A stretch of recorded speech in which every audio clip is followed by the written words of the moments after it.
আসসালামু আলাইকুম বন্ধুরা, কেমন আছেন সবাই? আশা করি সবাই ভালো আছেন, সুস্থ আছেন। আলহামদুলিল্লাহ আমরাও খুব ভালো আছি, সুস্থ আছি। শীত মানে হচ্ছে পিঠাপুলি, আর পিঠাপুলি না খেলে কিন্তু শীত মানায় না। তো আজকে আমি আরেক রকমের পিঠা তৈরি করেছি।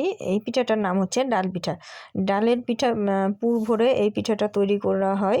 তো এই পিঠাটা আমি কিভাবে তৈরি করেছি সেটা আপনাদের সঙ্গে আজকে শেয়ার করব।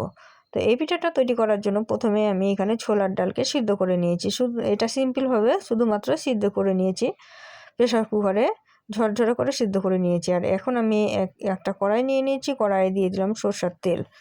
সরষের তেল দিয়ে এর মধ্যে আমি ফোড়ন দেব। তো ফোড়নে দিয়ে দিচ্ছি জিরা, গোটা জিরা, আর দিয়ে দিলাম শুকনো লঙ্কা।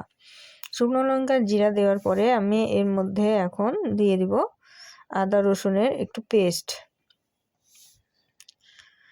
তো অল্প করে আমি আদা রসুনের পেস্টটা দিয়ে দিলাম, দিয়ে একটু নাড়াচাড়া করে নেব।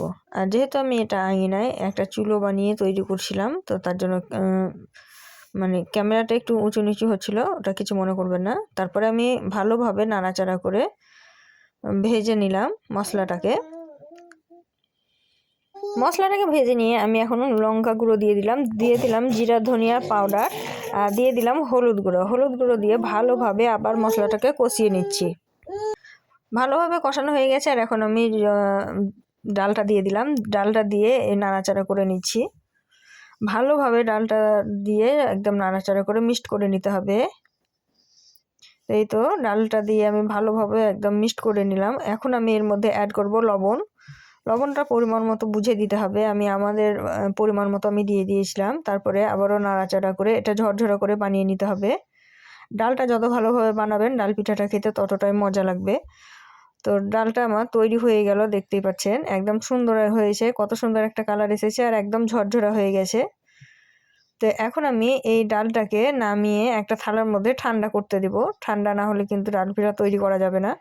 তো ঠান্ডা হতে হতে এদিকে আমি খামিরটা তৈরি করে নেব। তার জন্য একটা বড় কড়াই বসিয়ে দিয়েছি, আর এখানে আমি 2 বাটি জল দিয়ে দিলাম।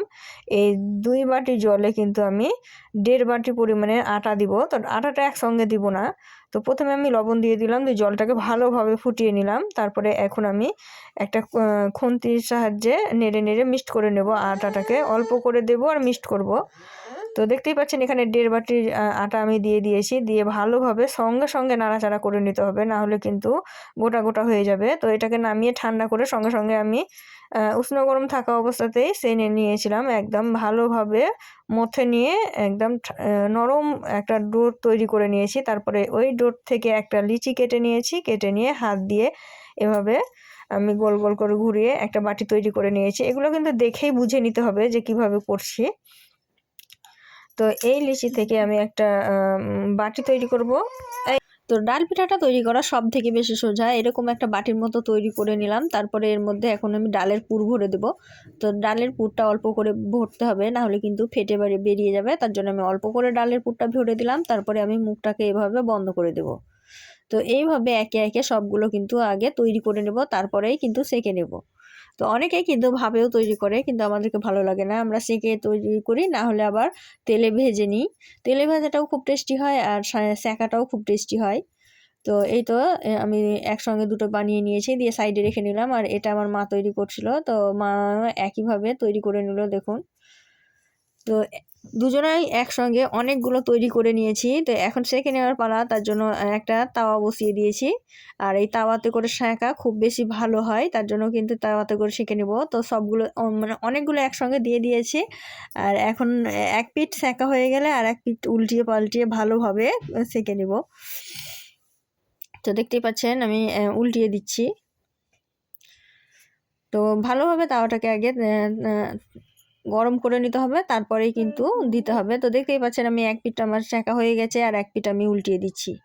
এইভাবে প্রত্যেকটা পিঠা কিন্তু ভালোভাবে সেঁকে নিতে হবে, তবেই কিন্তু সুন্দর লাগবে খেতে। তো এই তো এই পিঠাটা তৈরি করা খুব সহজ, আর খেতেও কিন্তু খুব টেস্টি হয়। তো এটা হয়ে গেছে দেখুন, 2 পিঠ সুন্দরভাবে আমি আঁচ দিয়ে একদম করে নিয়েছি। আর এটা রেডি হয়ে গেছে, আর আমি তুলে নিচ্ছি একটা একটা করে সবগুলো। তো দেখুন আমি অনেকগুলো পিঠে একসঙ্গে তৈরি করে নিয়েছি। এখন আমি একটা থালার মধ্যে পরিবেশন করে দেখাচ্ছি দেখুন। এই পিঠেগুলো কিন্তু দেখতে খুব সুন্দর হয় আর খেতেও খুব সুন্দর হয়। আর শীতের সময় পিঠে পুলি না হলে কিন্তু চলে না। তো তাই একবার হলেও এই পিঠেগুলো তৈরি করে দেখবেন।